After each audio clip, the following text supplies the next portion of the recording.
Chaque jour, Charles et Carole vous présentent la leçon de l'école du sabbat.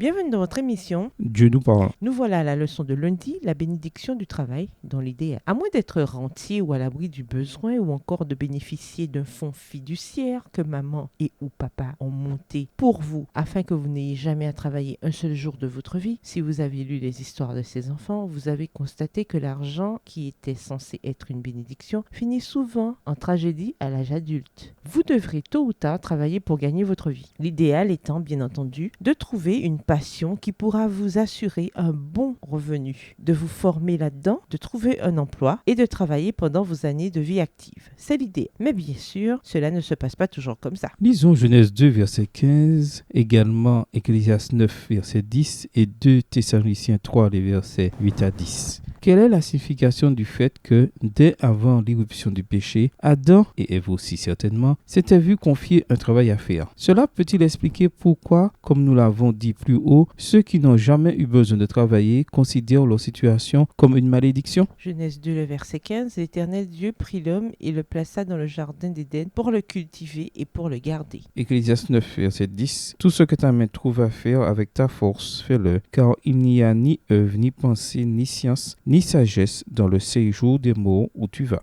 2 Thessaloniciens 3, les versets 8 à 10. Nous n'avons mangé gratuitement le pain de personne, mais dans le travail et dans la peine, nous avons été nuit et jour à l'œuvre pour n'être à charge à aucun de vous. Ce n'est pas que nous n'en eussions le droit, mais nous avons voulu vous donner en nous-mêmes un modèle à imiter. Car lorsque nous étions chez vous, nous vous disions expressément, si quelqu'un ne veut pas travailler, qu'il ne mange pas non plus. Ce travail n'était pas une punition, bien sûr. Il était conçu pour leur bien. En effet, même au paradis, même dans un monde où le péché, la mort et la souffrance n'existaient pas, Dieu savait que les humains avaient besoin de travailler. Adam fut chargé de cultiver et de garder le jardin. Le Créateur savait qu'Adam ne pourrait être heureux sans être occupé. La beauté du jardin l'émerveillait, mais ce n'était pas suffisant. Par le travail, il assurait de l'exercice aux merveilleux organes de son corps. Si le bonheur avait consisté à demeurer oisif, l'homme dans son état d'innocence aurait été voué à l'inactivité. Mais celui qui créa l'homme savait ce qui devait contribuer à le rendre heureux. À peine l'eut-il créé qu'il lui confia un certain travail à accomplir. La promesse de la gloire à venir et le décret enjoignant à l'homme de travailler pour gagner son pain quotidien furent prononcés du haut d'un seul et même trône. Texte tiré du livre Our High Calling à la page 223, livre écrit par Ellen G. White. Cependant, même après la chute, quand le travail et tout le reste fut contaminé par le péché, Dieu dit à Adam, la terre sera maudite à cause de toi. C'est avec peine que tu en tireras ta nourriture tous les jours de ta vie. Genèse 3, verset 17. Dieu a maudit le sol dans leur intérêt, avec l'idée que le travail serait quelque chose de nécessaire pour lui, surtout en tant qu'être déchu. Dans l'idéal, qu'est-ce qui, dans le travail, peut devenir une bénédiction pour nous? Au revoir. Et à demain si Dieu veut.